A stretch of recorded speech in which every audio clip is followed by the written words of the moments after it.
So we just did the first oil change since break-in. So 500 miles, you always want to change your oil just because, you know, there's metal that comes out of breaking in the rings, and you want to make sure that you get that flushed out. You don't want to go 3,000 miles with that. And you want to get an idea how it's going. So we changed it, and nothing unexpected. It looked still very clean.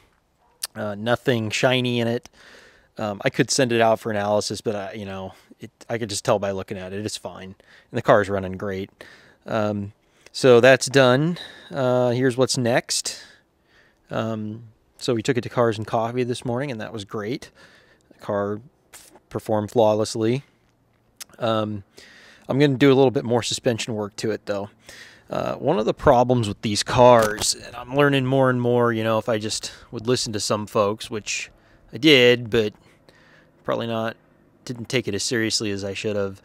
You know, radial tires ride differently than bias ply, and the alignment specs on these are set up for bias ply tires, and I got wider tires on it. Cars today have a lot more caster than the cars of this period. This car from the factory would have 0 degrees of camber, 0 degrees of caster, and it would have an 1/8 inch of toe.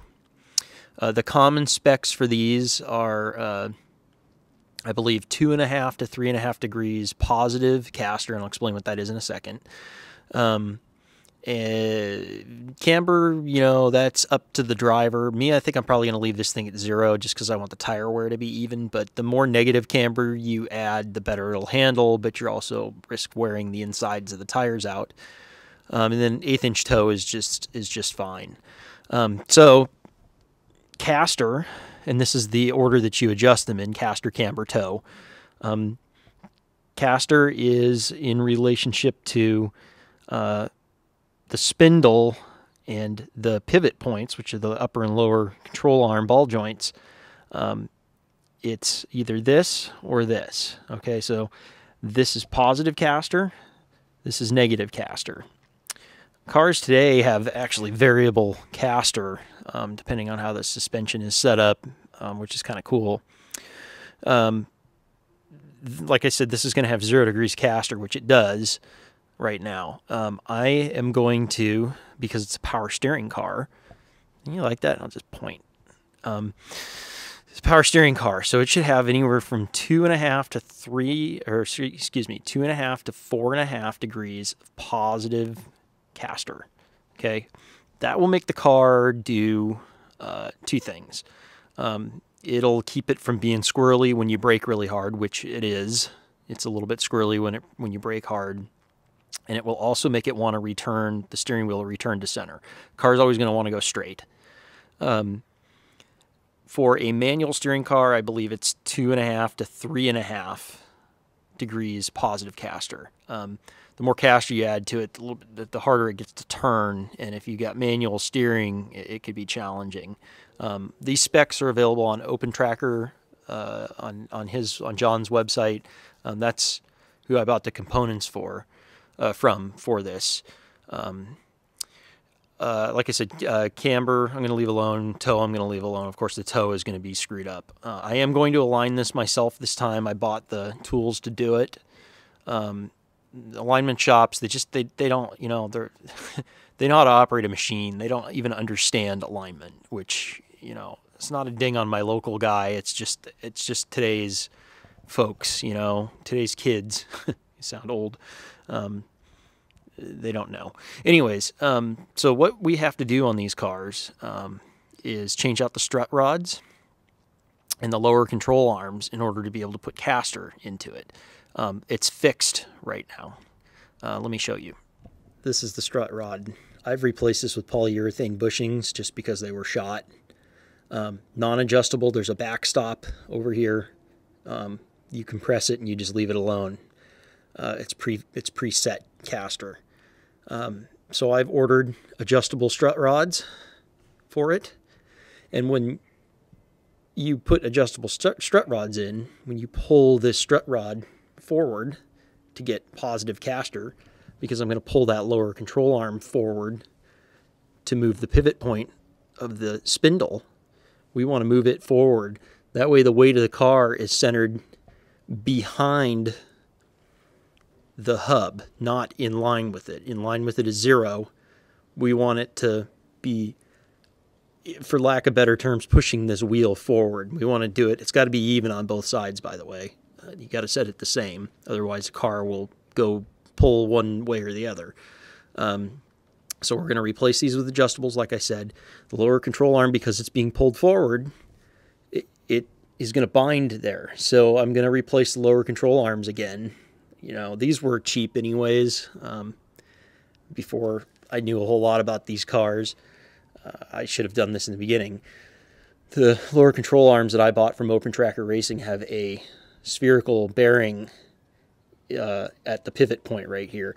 It'll allow this control arm to be pulled forward. If you try and do it with a stock arm, it is going to bind, and you do not want that. So we're going to replace lower control arms and the strut rods.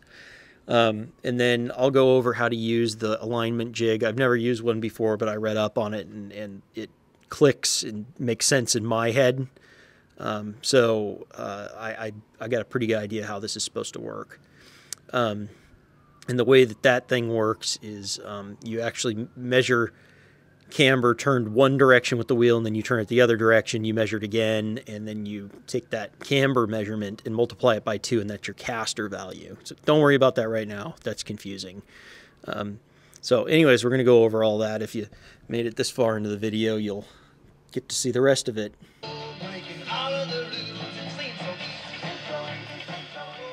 Thought it'd be kind of fun to get this going to listen to while we do the suspension on the Mustang today. Picked this up at the ham radio swap meet yesterday morning, and it's been sitting for a number of years, I'm sure. It's Zenith AM FM. I paid $20 for it, which is a good deal for a Zenith. And just did the basics. It's still got the original electrolytic in it. And yeah, it's getting a little bit warm. We'll see if it fails, but I tested it and it's fine. I did the audio test on it. Changed the audio grid coupling cap, a couple other, any of the paper caps that had voltage across them. I changed them out. And just a dirty tube socket, and that's it. And it works. It was dead when I tried it originally. Just had to clean things up, and then the AGC was squealing, so that was just bad cap. It works pretty darn good, though, for 1952. So I think I've decided that this is going to be a 2-part video. Part 1 is already shot. This is going to be part 2 that we're going to do here. Part 1 will probably come after part 2, though, just because it was just me installing the lower control arms and the strut rods. I'm not positive how it's going to work out yet until we align it. I'm thinking that there's not enough adjustment in the new rods, but, you know, for caster. But we'll see. You know, I really can't tell till I do it. So let's go ahead and get this thing aligned. We're going to be using the Tenhulzen alignment jig kit. Let me go grab that. This is it. I think I talked about it in an earlier part that hasn't been released yet, but I may attach that to this video where I talk about this. Anyways, this will allow you to align at home. It does take a little bit of effort because it's pretty basic, but you can do it here at home. The guys at the alignment shop, you know, they know how to use a computer, and that's about it. They don't know anything else. You know, you try and give them specs and they don't know how to do it. So I do it myself. Like I said, we got the rods installed, the A-arms, the lower roller A-arms are in.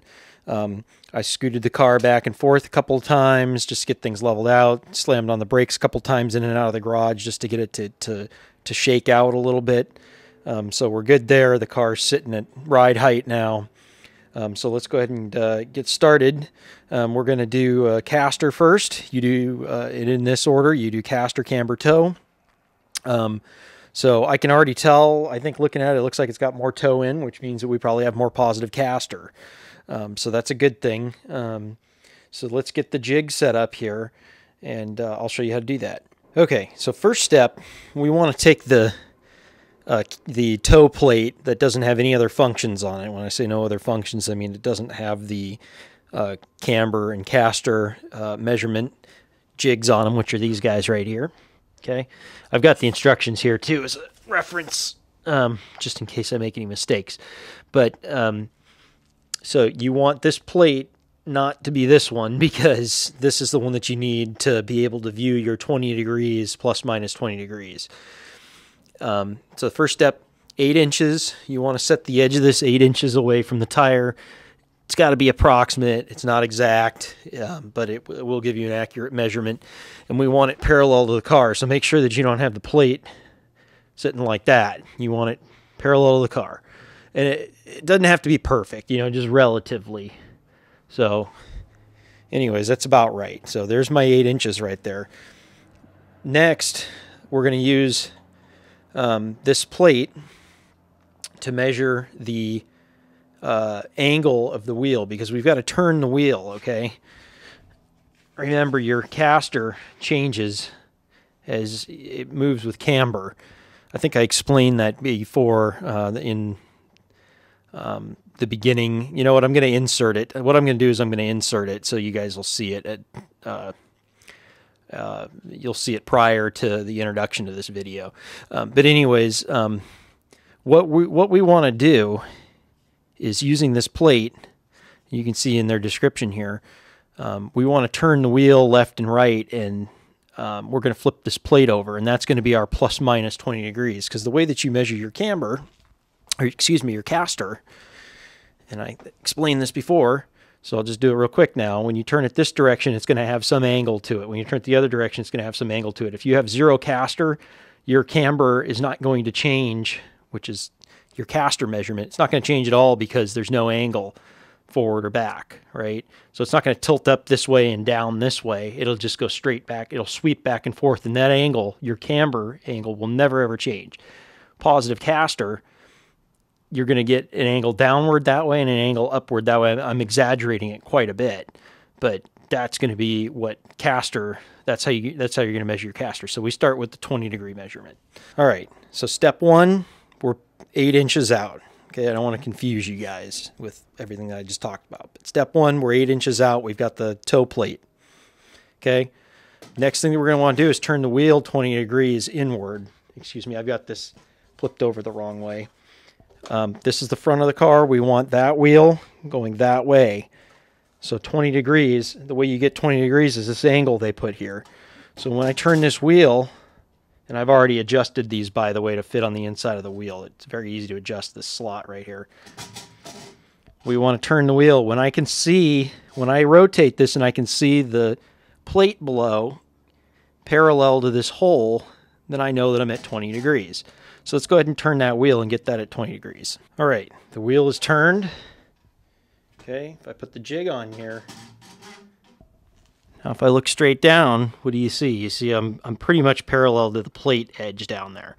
So we know we're at 20 degrees. All right, so now that we've got our 20 degrees all lined up, we're going to take a camber measurement, and that's where we're going to zero meter out right here, okay? So I've got, doing this one-handed is just really adventurous. But I can't really do it with a tripod. You're not going to be able to see any of the details. So here's what we want to do.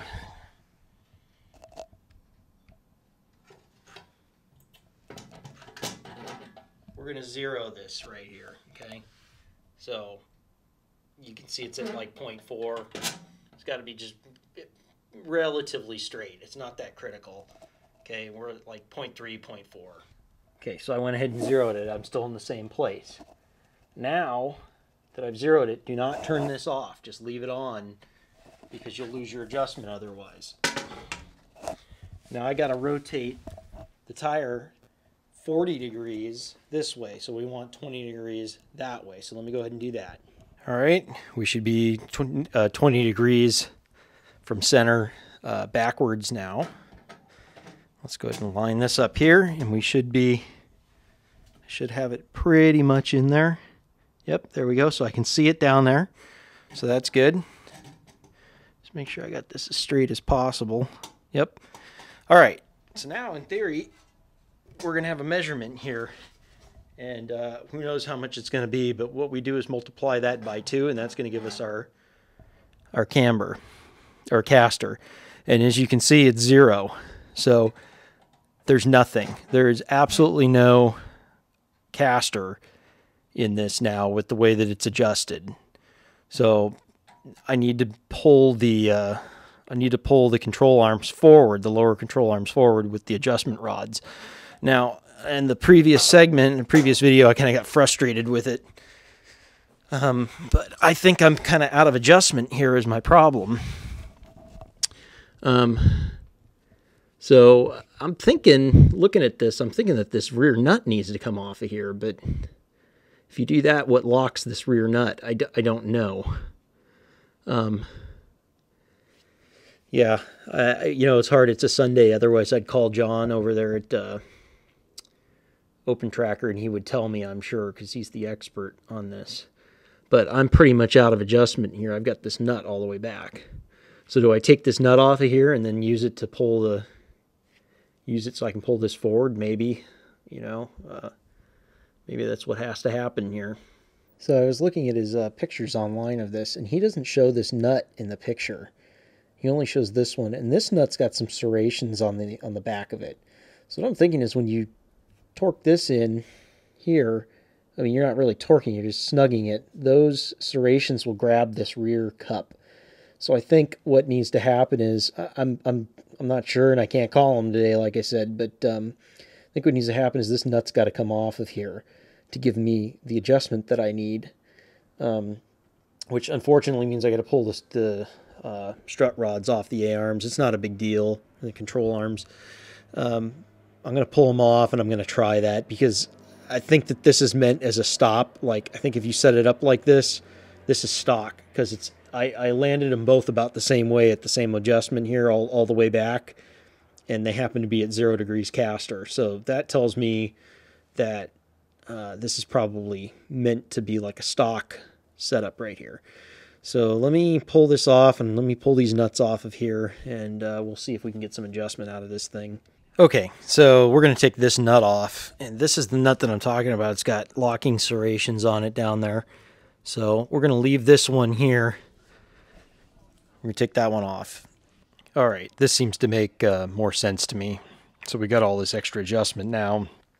I basically kind of laid this in here where it stopped before, just right around that area, maybe a little bit further back, just so we kind of have a decent baseline of where we were. But now I can move this back a ½ inch, and that's, or 3/4 of an inch probably. That's more than enough to adjust the casters. I don't know why this was on here. I'm noticing that his picture didn't have it. And it's painted black like it came with this ACP strut rod, but these aren't. So I don't know that that was supposed to be included, or if it's supposed to be a positive stop for stock adjustments. All right, I have done the 0 and first 20 degree and then second 20 degree out. And if I measure it now, I've got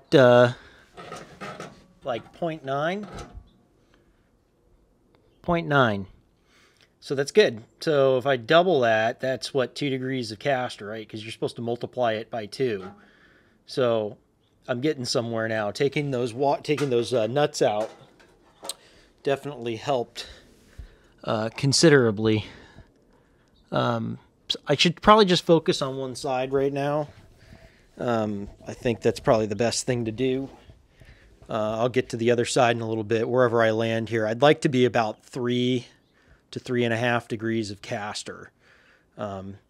So let me adjust this now. So what that means is I'm going to move that back nut further back.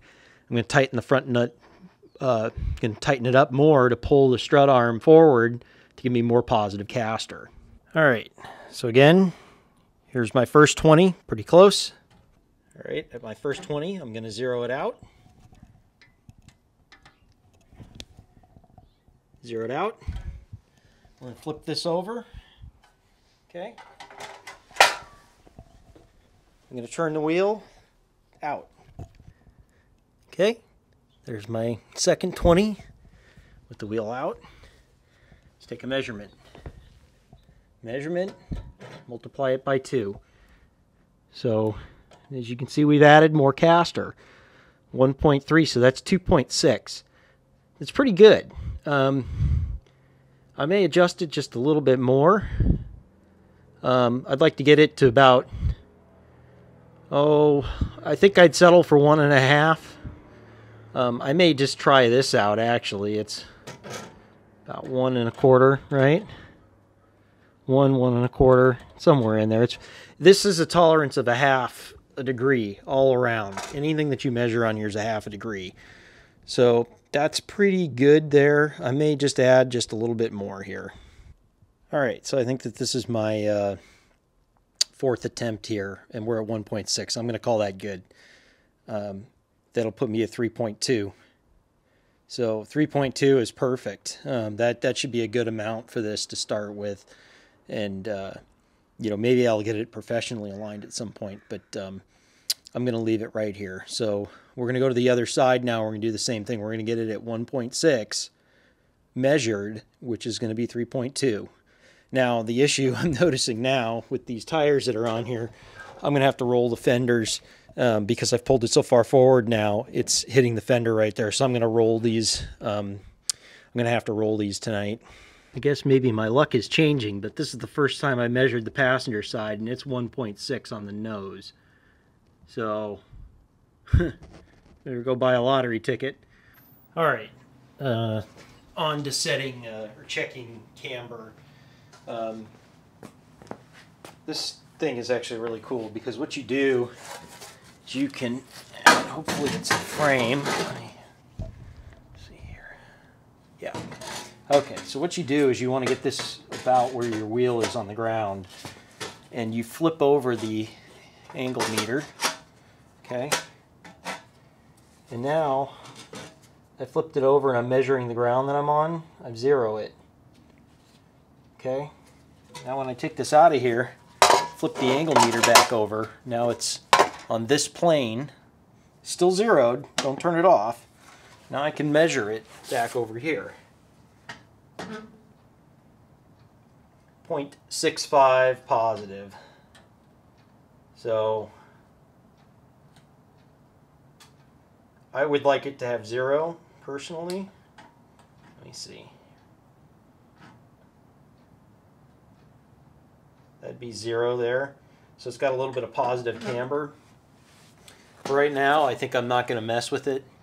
It's got about 0.6. The tolerance is 0.5. That's not going to make or break the bank. So I'm going to check the other side. Same exact method though. I mean, you can see how easy this thing is to use. I think it's well worth a couple $100 or whatever it was. But it works. You know, I could do it with strings and measuring tape, but that'd be a pain in the ass. So anyways, I think I'm going to leave the camber alone. Like I said, let's get the toe set, because I know for sure pulling these tires forward, what that does is it gives you more toe in, so we're going to have to adjust the toe on it, which means I'm going to want to lock the steering wheel personally, because I want it to be straight, or as straight as possible as I can get it. So these will also work as toe plates. So the way that they work in that mode would be like this, and we adjust these right here on the inside. We're going to adjust those so they rest on the wheel surface. So just like that. So now that's riding on the wheel surface. So now I can accurately measure the toe. So what will happen is I'll put the tape measures on one side. There's 2 tape measures. They go across. And then you can measure front and rear toe. We want about 1/8 of an inch to toe in. All right, so we got it rigged up here. So what you do is like I said, you set these here so that they're up against the wheel. You bring the bottom, you want the bottom angled in just a little bit on this plate. So in other words, you want the top tipped out just a little bit. That helps keep it stable. You put the 2 tape measures in there, front and rear. And then you slip them into the upper slots, not the lower ones. I'm not sure what the lower ones are for. It doesn't say.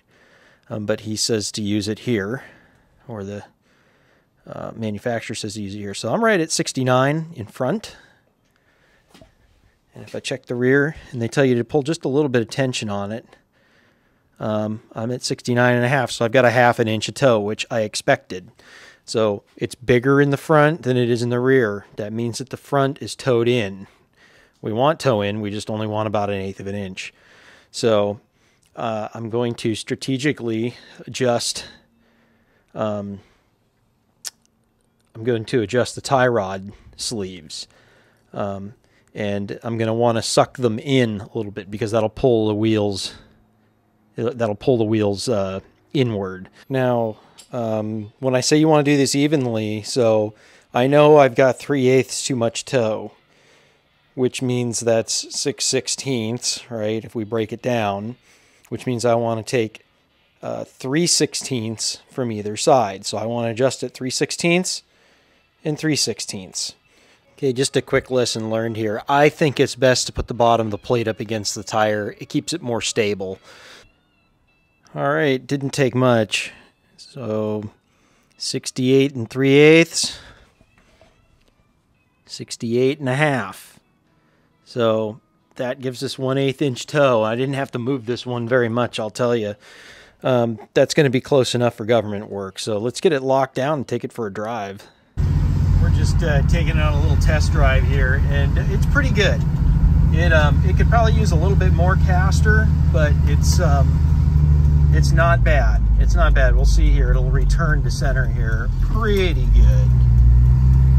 So if I just let go, it makes it most of the way. So we won't know till we go test drive it on the highway a little bit better, but it's definitely better than it was. So yeah, the verdict is I think it could use a little bit more caster. I see why they recommend, as much as you can get. It's pretty good, but it could be better. So I'll probably adjust it again. The more I move the wheels forward, the worse it's going to rub. I really should take it on the highway, but it's just not a good time of day to do that. But this unit, the Tenhulzen automotive alignment kit's worth the money. It's easy to store. You don't need a lot of equipment, and it works. I mean, I nailed it right off the bat. The steering wheel's straight, the toe is right, it drives straight. I was able to get the caster set. So, this thing's pretty cool. I like it. So anyways, like I said, I'll probably adjust again. I'm not going to film it though, because you've seen it already. So anyways, we'll wrap this one up. All right, so this is the alignment kit that we're going to use, and it's got to be assembled. There's instructions on how to put it together.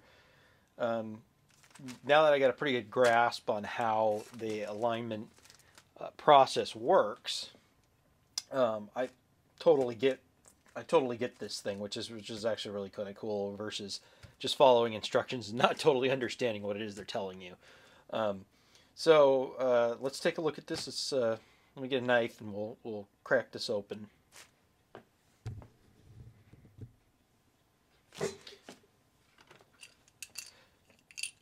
All right. Do this without destroying it. I suppose anything is possible.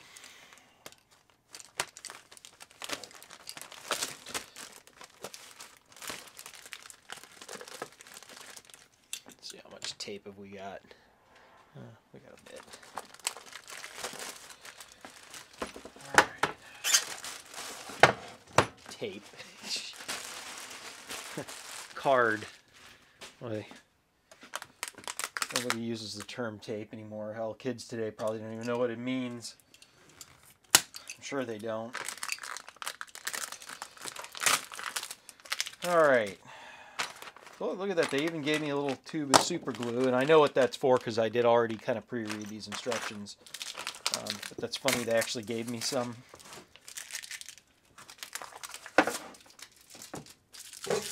And fast forward through this. This is, if you want to know how to put this thing together, if you buy this, it's, like I said, it's the Tenhulzen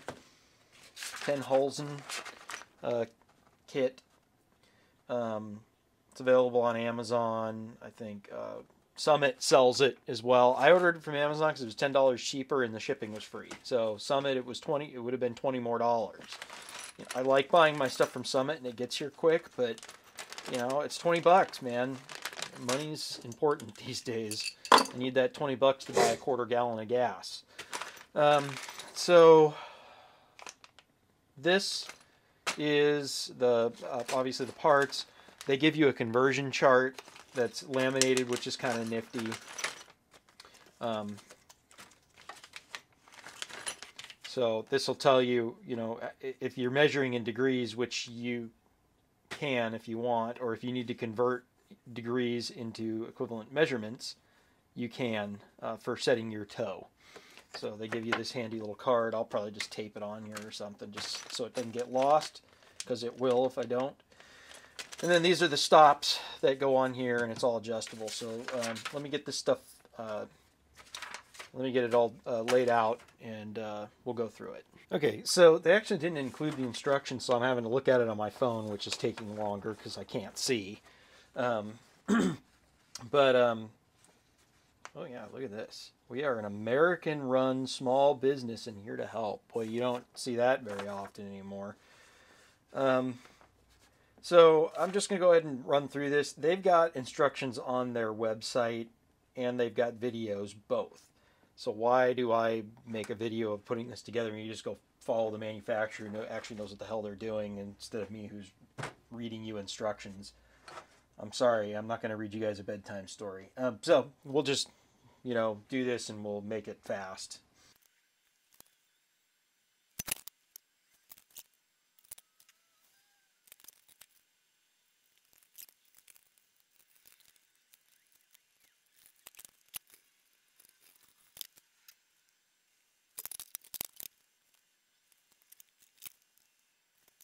Okay, so we got it this far. Not really hard. My only gripe with this thing, though, so far, though, the plastic thumb knobs. You know, they could have really made them out of metal. They don't thread into the aluminum standoffs very well. I'm not real impressed with that, but they still work. So this is in storage position right now. These would normally be on the other side for measuring toe. You unscrew them and flip them over on both of the plates. That's so that this plate can be basically in this position like you see it, except the standoffs would be pushing up against the wheel on either side. So that's that. And then this is an upgrade. I think they've an upgrade. I actually have the materials to do this. I've got some edge molding laying around, but they gave me some. They even gave me some super glue. So I'm just gonna I've got super glue that's open already. I won't open this one. Got it right here. And this is just to give it some grip when it sits on the ground. It keeps it from moving. They're kind of like little feet. So I'll just put a little bit of this super glue in here. This is a gel super glue, by the way. This stuff kind of works a little bit. It's a little bit more controllable. You're a little less likely to get it on your fingers. That's why I like it. Alright, so these just go like this. Not critical at all. I put way too much on there, which is no problem. We'll just steal a little bit. And I'll just do all 4 of these. Well, I got super glue all over my hands anyways. Go figure. So I lied. Of course y'all are pretty used to that. Okay, it's fully assembled now. So there's 4 extra thumb screws here. I guess they're extras. It didn't say anything about it in the instructions, but there's nowhere else for them to go. So I just figured they probably think you're just going to lose them. It's kind of nice. It's kind of portable. I think if you're going out to the track and you need to be changing your alignment, it's lightweight. Aluminum. Makes sense. The only thing I haven't done yet is unpack the digital gauge. Comes with a V-Terry. 9 volt. Nice. I bet this thing won't leak. We'll use it anyways. So I assume they probably just buy angle gauges, because although this one's got nice weight to it, I think it's because it's got magnets in it. Um, that's actually a really nice gauge. Let me show you the one I have. I think it's probably very similar to this. This is an AccuMaster. So I'm sure it's a China special. It's got magnets on one side. I used this back when I was converting the rear end in the truck, and I had to get all the angles right when I welded the saddles on. I bought this. These are really handy. You know, it tells you your angle. You can zero it in different positions if you want. So if we turn it here and we press and hold it and zero it, apparently I didn't do it right. Oh, you just have to press it once. See, I don't even know how to use my own tools. So then, see, now it's no longer zero. So wherever you decide you're going to zero it, you can. You just press it once. Here I am thinking, oh, I could hold it. You don't. So anyways, that's just my my angle gauge that I have, and I think that this is probably very similar. So this feels nice. It's metal. Actually, a very nice gauge. Gonna put the battery in it. It's just so heavy. I was thinking the battery's in it. It's the rare earth magnets. It's the rare earth magnets that they put in it. So we'll just crack this bad boy open and put the 9-volt in it. Okay, so I put the gauge in here. We'll separate the two halves. So you can see, oh no you can't, hang on. Alright, well this is less than awesome, but anyways, this is how you would measure camber. You would zero it. You do that by actually taking this, turning it this direction, setting this on your, whatever your stable level surface is. We'll just say that this is it right here, and you zero it. That way you normalize where the vehicle is. You have to lay it on the ground where the vehicle is. That way if there's a 2-degree slope to the ground, it stays level. Then when you take it, you can flip this back over like this, right? And then we should be zero. Close enough. It's sitting on a workbench. It's all cockeyed, so it's not going to be perfect. Anyways, then you would be able to measure camber. So negative camber, positive camber. And the way that caster works, if you took that wheel, let's pretend that this is the center line between the upper and lower ball joints right here. We took the wheel and we tilted it, the upper ball joint back, which would give us positive caster. Now when you measure camber, and that's how this works, this is how you get caster. When you measure the camber with it turned 20 degrees this way, the wheel's going to want to have, the wheel is actually going to have some positive camber to it. When you turn it the other direction, it's going to have some negative camber to it. That's how you measure your caster number, you find out what that angle is. You double that, that's your caster. So anyways, that's just a quick, you know, assembly on this. It's probably way more than you need to know from me. You can go to the manufacturer and get better instructions of the video that actually looks good. But I just did want to show it real quick. So anyways, as soon as we get the parts from Open Tracker, we're gonna replace the strut rods and the lower control arms, and go ahead and get it aligned. We'll see how hard or easy it is.